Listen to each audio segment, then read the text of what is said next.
आप सभी का हमारे YouTube channel think smart study में बहुत बहुत स्वागत है दोस्तों। आप सभी के प्यार की बदौलत हम फिर से एक नया सेगमेंट लेकर आए हैं और उसका नाम है अंतर्राष्ट्रीय संबंध। उसमें आज हम महत्वपूर्ण संगठनों की बात करने वाले हैं और उसमें हमने पहला जो संगठन लिया है वो है यूएनओ। यूएनओ के बारे में आप अच्छे से जानते हो दोस्तों, कई जगह आपने समाचार पत्रों में इसके बारे में पढ़ा है और आप सभी अच्छे अच्छे कंपटीशनों की तैयारी कर रहे हैं, तो मैं समझता हूं कि आप इसकी एक बेहतर समझ रखते हो। तो दोस्तों आज हम बात करेंगे यूएनओ की। यूएनओ यूनाइटेड नेशन ऑर्गेनाइजेशन, यानी कि संयुक्त राष्ट्र संघ। देखिए यूएनओ के बारे में हम थोड़ा बहुत जान लेते हैं। यूएनओ क्या है? एक अंतर्राष्ट्रीय संगठन है जिसका उद्देश्य अंतर्राष्ट्रीय सहयोग, सुरक्षा, आर्थिक विकास, मानवाधिकार तथा वैश्विक स्तर पर शांति की स्थापना करना है। द्वितीय विश्व युद्ध के पश्चात विजेता देशों ने, यानी कि जो मित्र राष्ट्र थे, विजेता देशों ने इसकी स्थापना अंतर्राष्ट्रीय संघर्ष में हस्तक्षेप करने के उद्देश्य से की। दोस्तों हम नेट और जीआरएफ तथा फर्स्ट ग्रेड को टारगेट करते हुए इन बिंदुओं को आपके समक्ष विस्तारित रूप से रखने का प्रयत्न कर रहे हैं।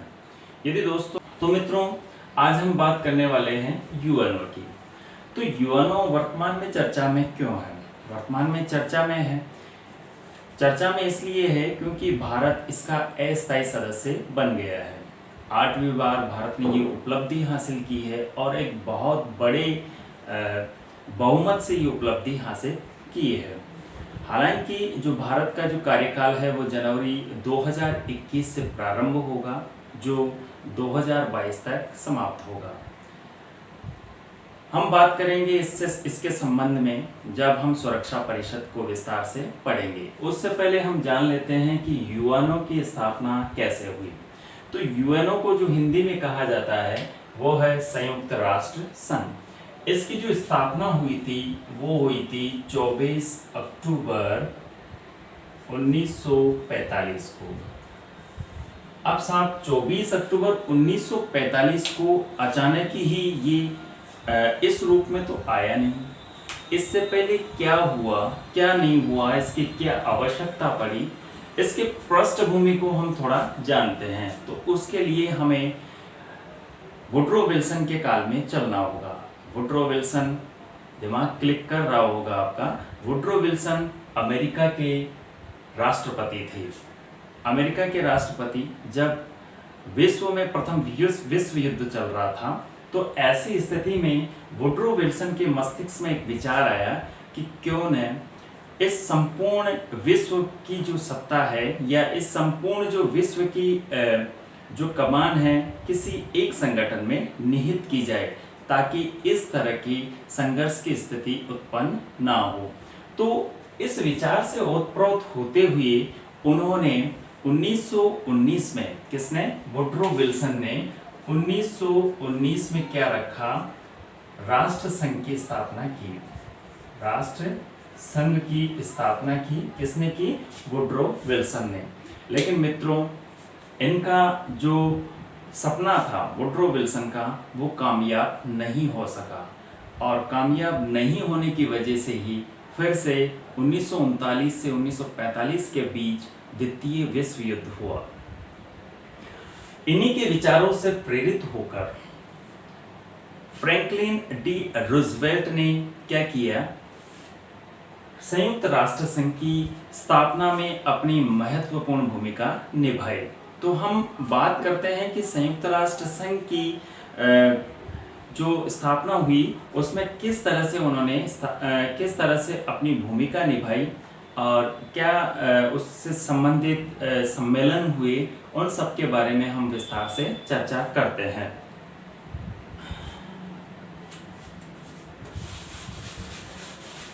तो 24 अक्टूबर 1945 से पहले क्या हुआ? हम डायरेक्ट चलते हैं 1941। इस समय संपूर्ण विश्व में द्वितीय विश्व युद्ध चल रहा था। द्वितीय विश्व युद्ध चल रहा था। ऐसी स्थिति में अमेरिका के राष्ट्रपति फ्रैंकलिन डी रूजवेल्ट, ये अमेरिकन प्रेसिडेंट थे, ठीक है। और जो दूसरे व्यक्ति थे विंस्टन चर्चिल, विंस्टन चर्चिल। तो विंस्टन चर्चिल कौन थे? ब्रितानी प्रधानमंत्री थे, ब्रितानी पीएम थे, यानी कि ब्रिटेन के प्रधानमंत्री थे। दोनों ने मिलकर अटलांटिक चार्टर, अटलांटिक चार्टर पर हस्ताक्षर किया। तो मित्रों, अटलांटिक चार्टर कब आया? 1941 में। और किसके समर्थन से आया था? फ्रैंकलिन डी रूजवेल्ट और विंस्टन चर्चिल। तो उस समय के ये तत्कालीन अपने अपने राष्ट्र के क्या थे? प्रमुख थे।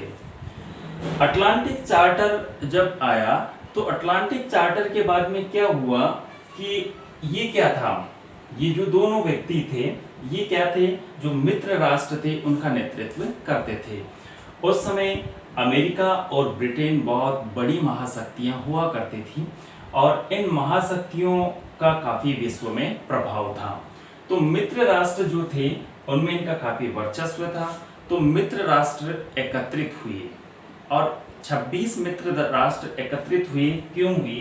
ताकि वो अटलांटिक चार्टर को सहमति दे सके। और उसके लिए एकत्रित होने के लिए क्या किया गया? एक सम्मेलन किया गया और उस सम्मेलन का नाम था वॉशिंगटन सम्मेलन। पहला जो सम्मेलन हुआ वो था वॉशिंगटन सम्मेलन।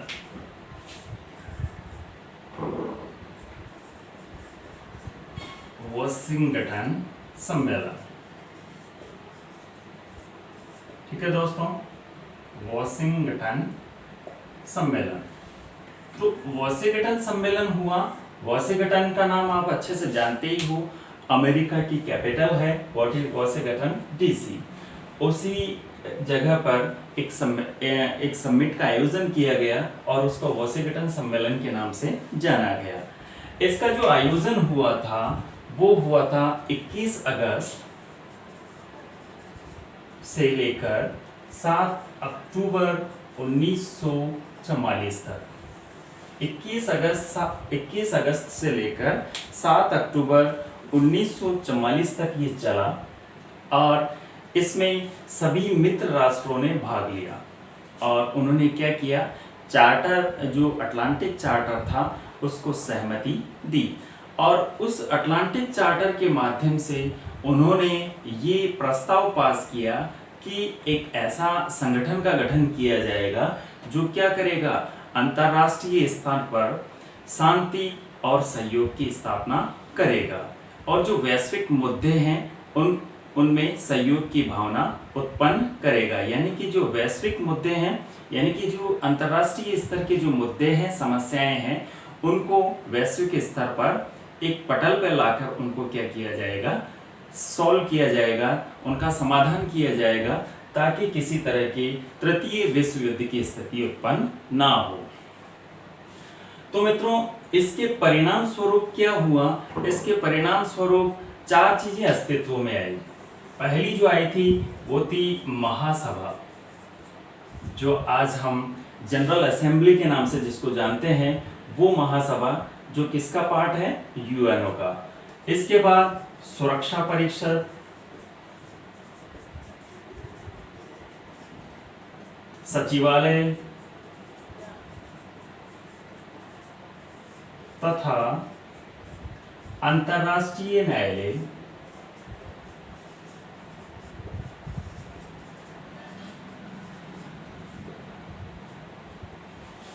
महासभा, सुरक्षा परिषद, सचिवालय तथा अंतर्राष्ट्रीय न्यायालय वॉशिंगटन सम्मेलन का निर्णय थे या परिणाम था।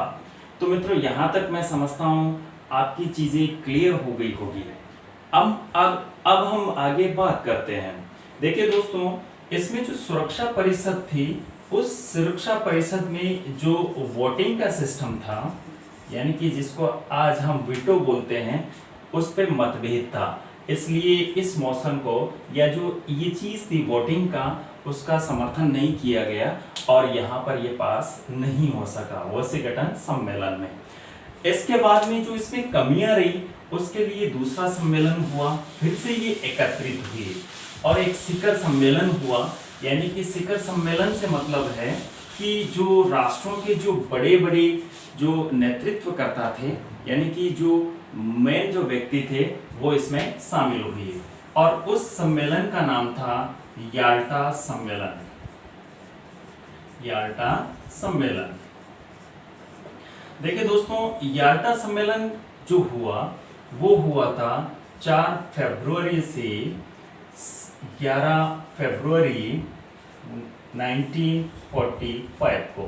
ठीक है, याल्टा जो है जो भूतपूर्व सोवियत संघ था और वर्तमान जो रूस है उसका क्रीमिया क्या था, क्रीमिया शहर था और क्रीमिया के जो याल्टा नगर में इसका क्या किया गया, ऑर्गेनाइजेशन किया गया यानी कि इसका आयोजन किया गया। याल्टा सम्मेलन का आयोजन रूस के क्रीमिया के याल्टा नगर में इसका किया गया यानी कि इसको होस्ट करने वाले कौन थे, होस्ट कौन थे, रूस यानी कि उस समय का कौन था, सोवियत संघ।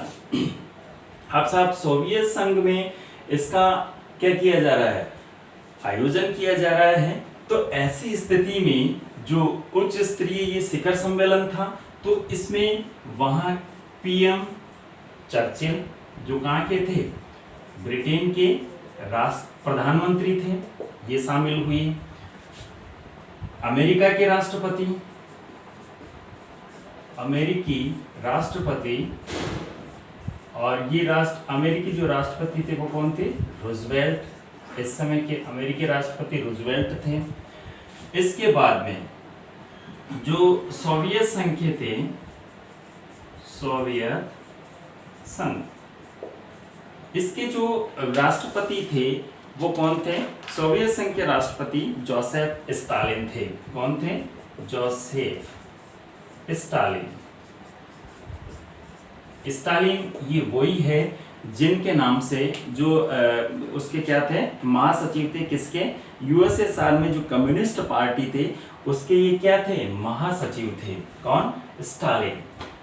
स्टालिन का नाम आपने अच्छे से सुना होगा। भारत में जो योजना का जो कॉन्सेप्ट है, योजना आयोग का जो कॉन्सेप्ट है वो स्टालिन की ही दिमाग की उपज है। 1925 से 1931 के बीच सोवियत संघ में इसको प्रतिपादित किया गया था और सोवियत संघ के संविधान की रचयिता भी है। 1936 में सोवियत संघ के संविधान को लागू किया गया था।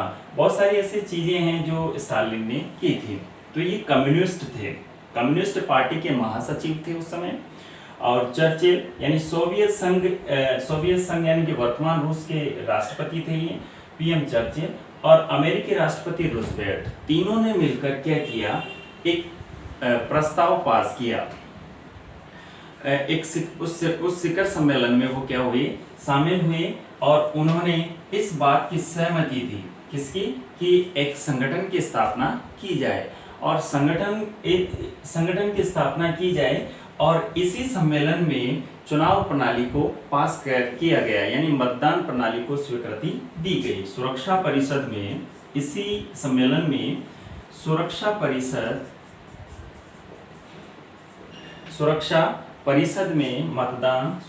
परिषद में मतदान प्रणाली को स्वीकृति दी गई। ठीक है दोस्तों, तो मतदान प्रणाली को जो स्वीकृति दी गई थी वो याल्टा सम्मेलन में दी गई थी। इसके बाद हम बात करते हैं, इसमें कुछ कमियां रह गई। उसके बाद फिर से एक सम्मेलन हुआ और उस सम्मेलन का जो नाम था वो सेंट फ्रांसिस्को सम्मेलन था।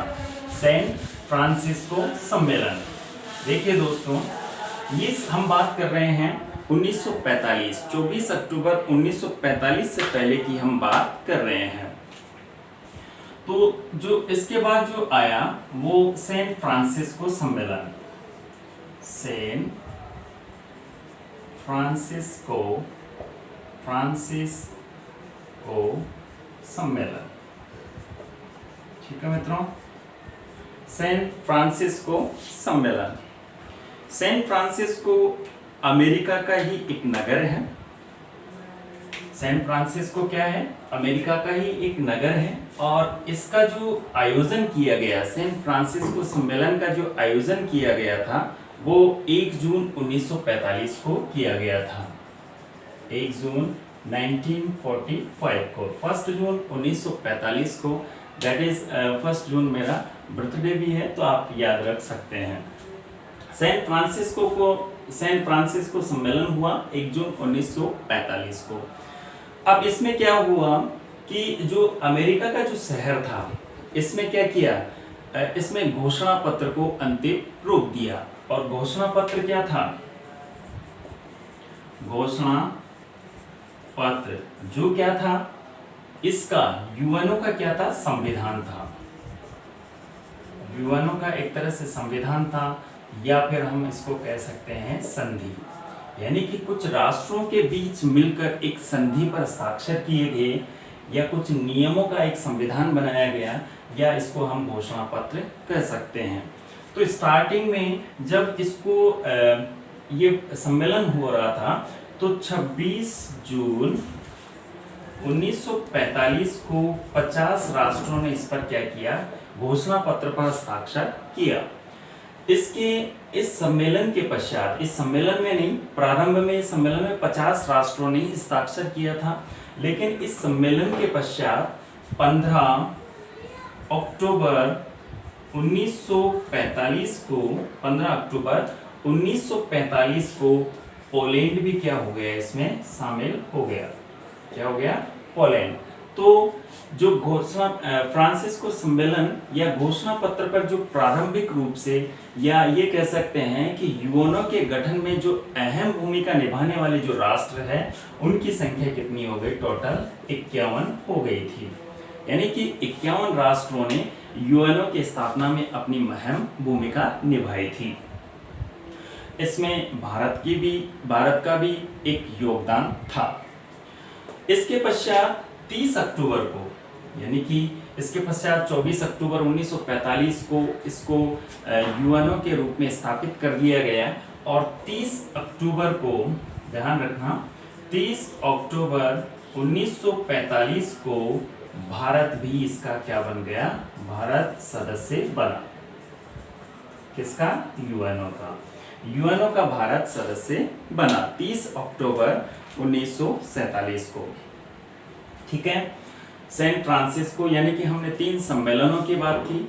1941 में अटलांटिक चार्टर आया, और उसको सहमति देने के लिए सभी लोग एकत्रित हुए और उसको वाशिंगटन सम्मेलन कहा गया। उसके पश्चात एक शिखर वार्ता हुई, उसमें 3 अहम देशों के जो प्रमुख थे वो शामिल हुए। इसमें सोवियत रूस, ब्रिटेन और अमेरिका के जो तत्कालीन राष्ट्रपति थे, प्रमुख थे, वो शामिल हुए। और उसमें कुछ अहम निर्णय लिए गए। उसमें कुछ जो अंग थे यूएनओ के, वो अस्तित्व में आए, जैसे महासभा, सुरक्षा परिषद, इस तरह के। इसके बाद में जो दूसरा सम्मेलन हुआ, तीसरा सम्मेलन, दूसरा याल्टा सम्मेलन, तीसरा सैन फ्रांसिस्को सम्मेलन हुआ 1945 में। भारत इसका जो सदस्य बना 30 अक्टूबर 1945 को यूएनओ का सदस्य बना। तो हम स्थापना की बात कर चुके हैं। जहां तक मैं समझता हूं कि आपके ये कॉन्सेप्ट क्लियर हो गया होगा। इसके बाद हम बात करते हैं सदस्य तथा मुख्यालय की।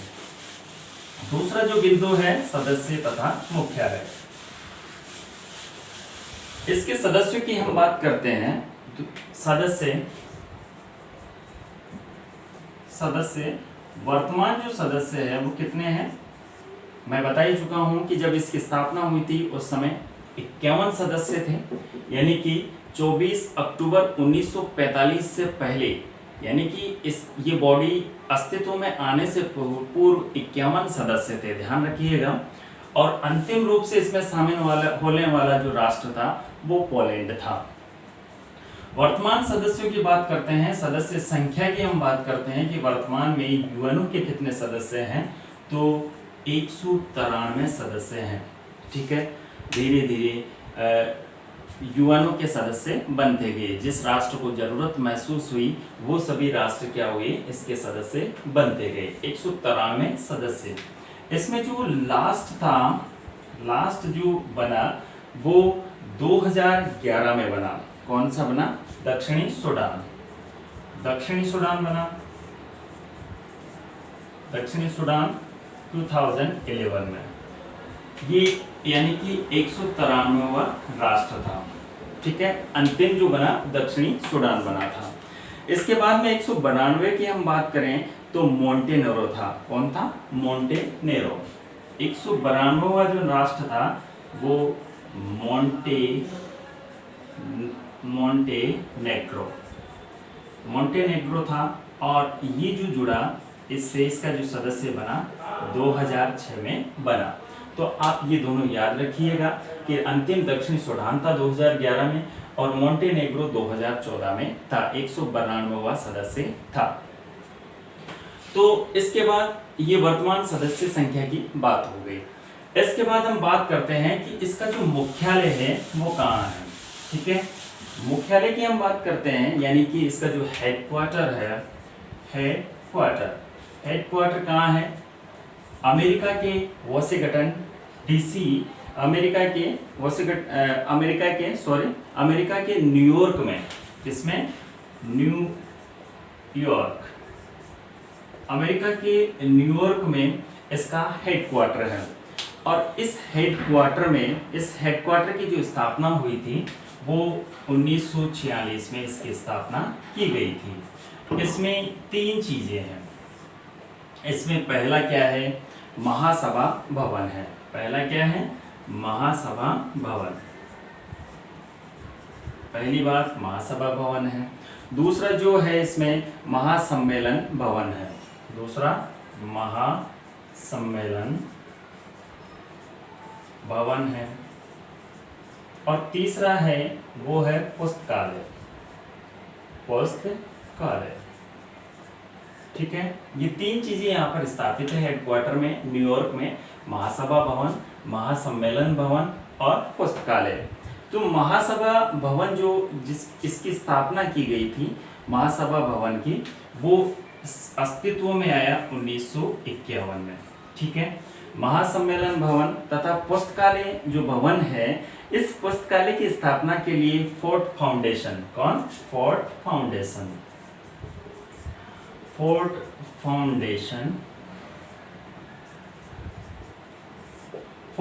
फाउंडेशन ने 62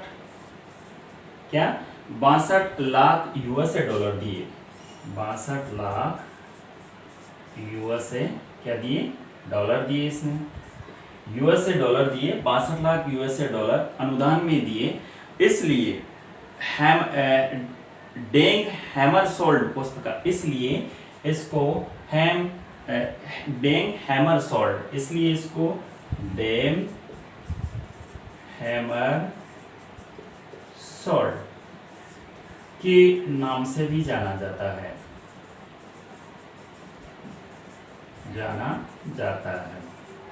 ये अस्तित्व में आया 1961 में। ठीक है, हेडक्वार्टर की हम बात करते हैं, मुख्यालय की। तो न्यूयॉर्क है, उसमें महासभा भवन, महासम्मेलन भवन और पुस्तकालय है। पुस्तकालय की स्थापना के लिए, इसके निर्माण के लिए फोर्ड फाउंडेशन है, उसने 62 लाख रुपए यूएस डॉलर दिए, 62 लाख यूएस डॉलर दिए। और 1961 में ये बनकर तैयार हुआ। इसको डैम हैमरसोल्ड के नाम से भी जाना जाता है, इस पुस्तकालय को। ठीक है मित्रों, इसके बाद में हम बात करते हैं घोषणा पत्र या चार्टर। घोषणा पत्र या चार्टर। इससे पहले हम झंडे की बात कर लेते हैं। हम चौथे बिंदु पे आते हैं। पहला हो गया है, चौथा यानी कि यूएन का झंडा। यूएन का झंडा, तो यूनाइटेड नेशन का जो झंडा है उसमें क्या है, देखिए जो उसकी पृष्ठभूमि है, पीछे की जो पृष्ठभूमि है उसमें पृष्ठभूमि वो किस रंग की है? नीले रंग की है। इसकी नीले रंग की है। उसके बीच में एक क्या है? वैश्विक यानी कि संसार का क्या है? मानचित्र है। वैश्विक मानचित्र है बीच में, जो वैश्विक बीच में वैश्विक मानचित्र है। इसका रंग क्या है? सफेद है। क्या है? सफेद रंग का वैश्विक मानचित्र है।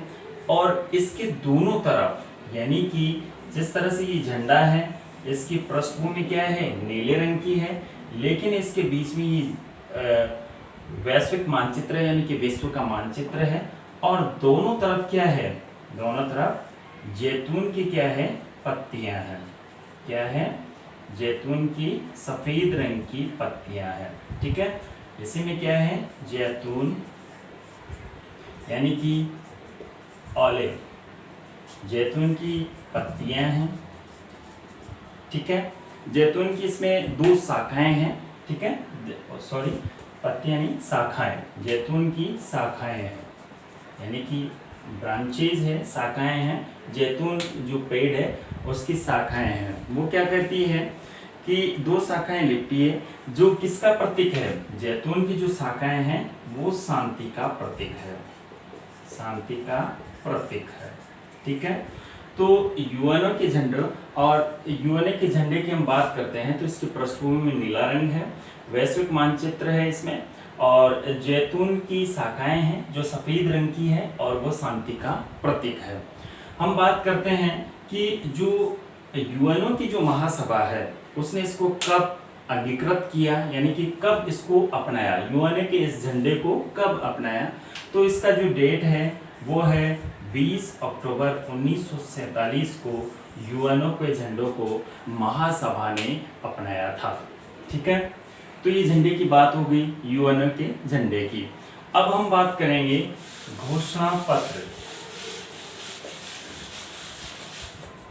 इसके बाद घोषणा पत्र या एक तरह से उद्देशिका। घोषणा पत्र की हम बात कर चुके थे, चार्टर की हम बात कर चुके थे, जिसको जो अंतिम जो हुआ था सैन फ्रांसिस्को, उसमें घोषणा पत्र को क्या किया गया था? पास किया गया था। यानी कि घोषणा पत्र या चार्टर क्या है? एक संविधान है। क्या है? संविधान है। इसके बारे में हम बात कर लेते हैं, चार्टर या फिर घोषणा पत्र।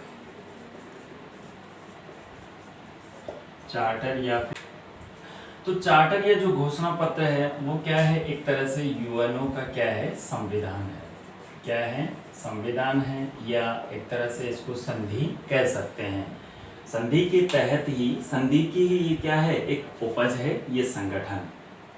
ठीक है, अब बात करते हैं कि जो चार्टर या घोषणा पत्र है उसमें कितने अध्याय हैं। अध्यायों की संख्या, जिस तरह से अपने भारत का जो संविधान है, भाग है, कितने भाग है उसमें, जिस तरह से 22 भाग है, उसी तरह से यूएनओ का जो संविधान है उसमें कितने अध्याय हैं? 19 अध्याय हैं। अनुच्छेदों की हम बात करते हैं, 19 अध्यायों में जो अनुच्छेद है, उन अनुच्छेदों की जो संख्या है वो कितनी है? वो है 111। 111 अनुच्छेदों के माध्यम से, यानी कि 19 अध्यायों में उल्लेखित 111 अनुच्छेदों के माध्यम से यूएनओ का जो संगठन है, यूएनओ जो संगठन है उसके नियमों का क्रियान्वयन या उसके नियमों को लागू किया जाता है या उनके नियमों को क्रियान्वित किया जाता है। इसमें जो सबसे महत्वपूर्ण जो आर्टिकल है वो अनुच्छेद 109 है। सबसे महत्वपूर्ण कौन सा है इसमें? अनुच्छेद 109 है।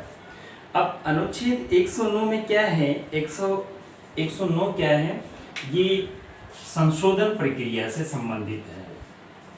संशोधन प्रक्रिया से संबंधित अनुच्छेद है।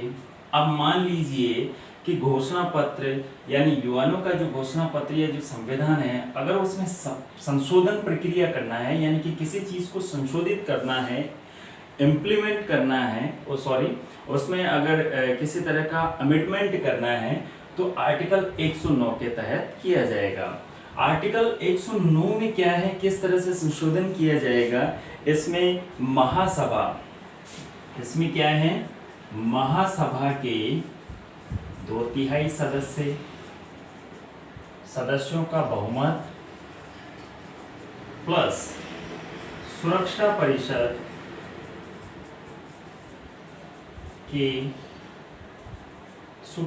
परिषद के कम से कम सुरक्षा परिषद के स्थायी सदस्यों का समर्थन, सुरक्षा परिषद के स्थायी सदस्यों का समर्थन आवश्यक है। ठीक है। अगर अनुच्छेद 109 के तहत यूएनओ के संविधान में कोई संशोधन करना है तो सबसे पहले महासभा के 2/3 सदस्यों का बहुमत होना चाहिए, प्लस उसके बाद सुरक्षा परिषद के जो स्थायी सदस्य हैं, 5 जो स्थायी सदस्य हैं, उन 5 स्थायी सदस्यों के क्या होना चाहिए, इसमें समर्थन होना चाहिए। ऐसी स्थिति में ही यूएनओ के चार्टर या घोषणा पत्र में क्या किया जा सकता है, संशोधन किया जा सकता है। तो मित्रों, यहाँ तक क्लियर, मैं जहाँ तक समझता हूँ आप सभी की अच्छे से समझ में आ रहा होगा। अगला हमारा बिंदु है इसकी प्रस्तावना या उद्देश्य। इस उद्देश्य में क्या है देखते हैं हम। प्रस्तावना या उद्देश्य संयुक्त राष्ट्र संघ के लक्ष्य या उद्देश्य हम कह सकते हैं। क्या क्या उद्देश्य है इसके? उद्देश्यों की हम बात करते हैं तो पहला जो उद्देश्य है, अंतर्राष्ट्रीय शांति और सुरक्षा को बनाए रखना, पहली बात। दूसरी बात करते हैं तो राष्ट्रों के मध्य मैत्रीपूर्ण संबंधों को स्थापित करना है या उनको सुदृढ़ करना यूएनओ का महत्वपूर्ण उद्देश्य है। आर्थिक, सामाजिक, सांस्कृतिक तथा अंतर्राष्ट्रीय समस्याओं के समाधान के लिए सहयोग करना तथा मानवाधिकारों एवं बुनियादी स्वतंत्रता के प्रति सम्मान को बढ़ावा देना है। निशस्त्रीकरण तथा नई अंतर्राष्ट्रीय आर्थिक व्यवस्था की स्थापना करना इसका महत्वपूर्ण उद्देश्य है। इन सभी उद्देश्यों की प्राप्ति के लिए हमारा संकल्प दृढ़ होता है। ऐसे अंतर्राष्ट्रीय संगठन को संयुक्त राष्ट्र के नाम से जाना गया और ऐसे संगठन को 24 अक्टूबर 1945 को क्या किया गया, स्थापित किया गया था। इसके बाद में हम बात करते हैं भाषाओं की। जो इसकी ऑफिशियल लैंग्वेज है, ऑफिशियल जो भाषाएं हैं वो कौन कौन सी है, उन भाषाओं के बारे में हम बात करेंगे। यानी कि अगला जो हमारा बिंदु है इसमें आधिकारिक भाषाएं।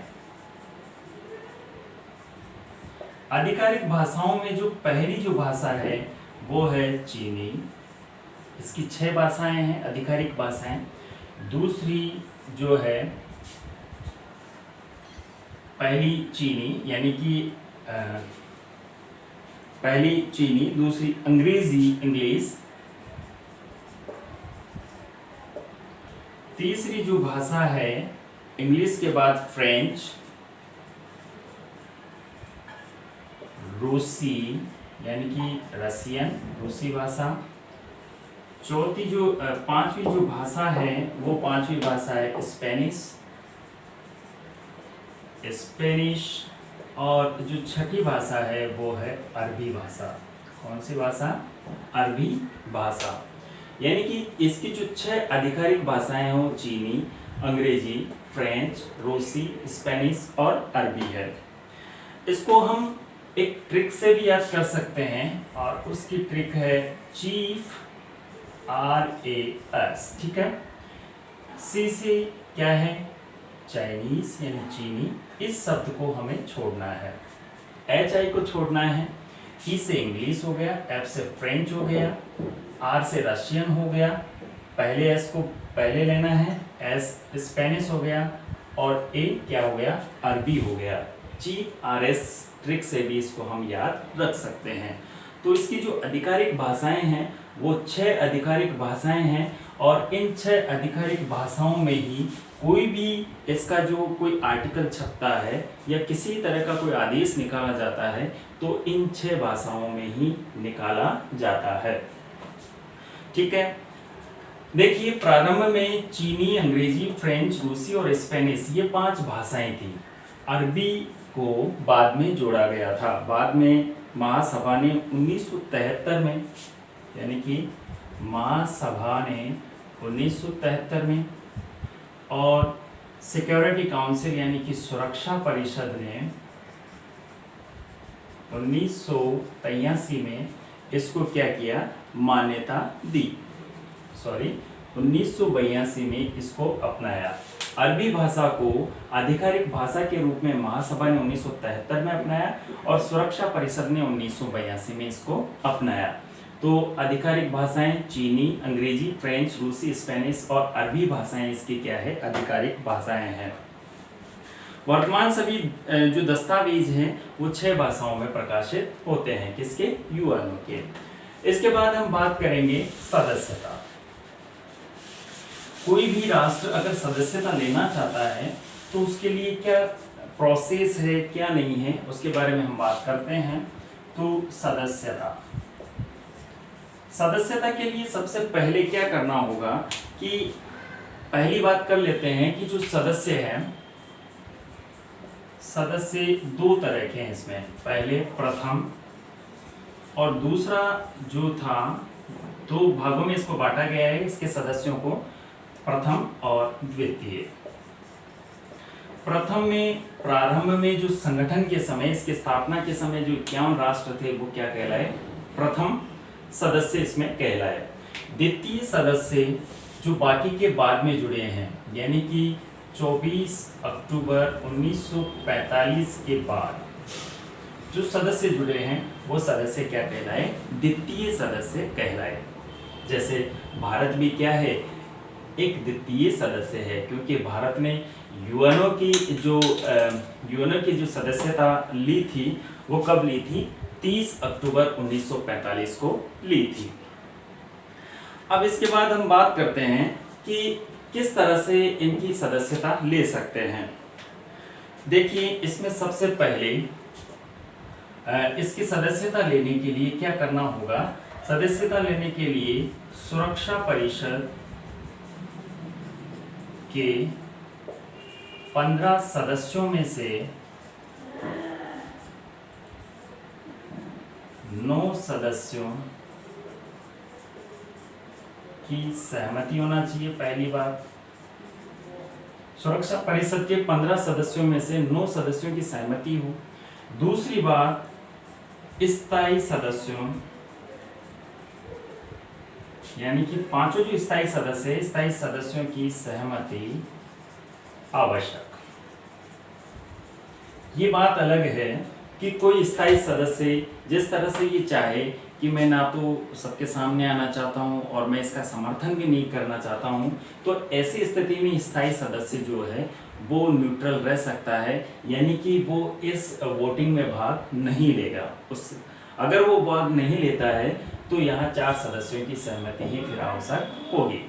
ठीक है दोस्तों, तो सुरक्षा परिषद के 15 सदस्यों में से 9 सदस्यों की आवश्यकता होगी, उनकी सदस्यों की सहमति जरूरी है, और 5 स्थायी सदस्यों की सहमति आवश्यक है।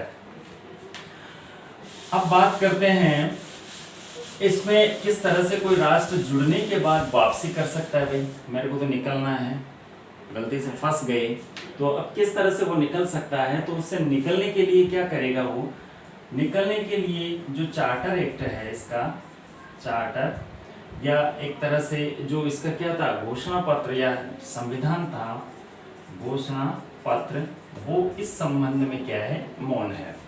अर्थात जो राष्ट्र चाहे वो अपनी इच्छा के अनुसार इससे क्विट कर सकता है। निलंबन की स्थिति में किसी भी राष्ट्र को महासभा तथा सुरक्षा परिषद क्या कर सकती है, निलंबित कर सकती है। महासभा द्वारा निलंबित कौन करेगा, महासभा करेगी। ठीक है, निलंबन की बात करते हैं हम, तो निलंबन कौन करेगा, महासभा करेगी। और महासभा किसके प्रस्ताव पर करेगी, यानी कि किसके सुझाव पे करेगी, तो सुझाव किसका होगा, सुरक्षा परिषद का होगा। सुरक्षा परिषद के सुझाव पर क्या किया जाएगा, इसका निलंबन किया जा सकता है। लेकिन निलंबन कौन करेगा, इसका निलंबन करने वाला कौन है, महासभा है। ठीक है, यहाँ तक सदस्यता, वापसी और निलंबन की बात हो चुकी है। अब बात करते हैं हम इसकी संरचना की, यानी कि वर्तमान जो संरचना है वो किस तरह की है, कौन कौन सी बॉडीज है, किन किन बॉडीज के माध्यम से ये वर्क करती है, उसमें 6 बॉडीज है। यूनिट U1 की जो बॉडीज है, पहली जो बॉडी है वो है महासभा। महासभा इसको अंग्रेजी में कहते हैं जनरल असेंबली। ठीक है दोस्तों। दूसरी जो बॉडी है वो है सुरक्षा परिषद। सुरक्षा परिषद यानी कि सिक्योरिटी काउंसिल। ठीक है।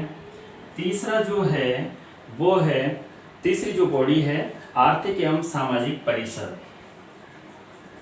आर्थिक एवं सामाजिक, आर्थिक एवं सामाजिक परिषद, इसका इंग्लिश रूपांतर है इकोनॉमिक एंड सोशल काउंसिल। ठीक है। चौथा जो बिंदु है यानी कि जो चौथी जो इसकी बॉडी है वो न्यास परिषद। कौन है? न्यास परिषद। और न्यास परिषद का जो अंग्रेजी वर्ड है वो है ट्रस्टी शिप। क्या है? Trustee ship. ट्रस्टी शिप है। इसके बाद में जो पांचवी जो बॉडी है वो पांचवी बॉडी है अंतर्राष्ट्रीय न्यायालय। अंतर्राष्ट्रीय न्यायालय यानी कि इंटरनेशनल कोर्ट। और जो छठी बॉडी है लास्ट यानी कि सचिवालय। सचिवालय। ठीक है। और ये जो बॉडी है इसको अंग्रेजी में सेक्रेटरीट बोलते हैं।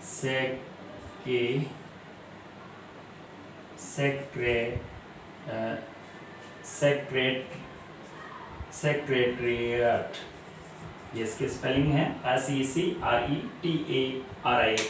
सचिवालय। तो जो यूएनओ वर्तमान में जो वर्क करता है वो इन 6 बॉडीज के माध्यम से करता है। महासभा, सुरक्षा परिषद, आर्थिक एवं सामाजिक परिषद, न्यास परिषद, अंतर्राष्ट्रीय न्यायालय, सचिवालय इत्यादि के माध्यम से यूएनओ वर्तमान में कार्य करता है। तो मिले। Thank you very much.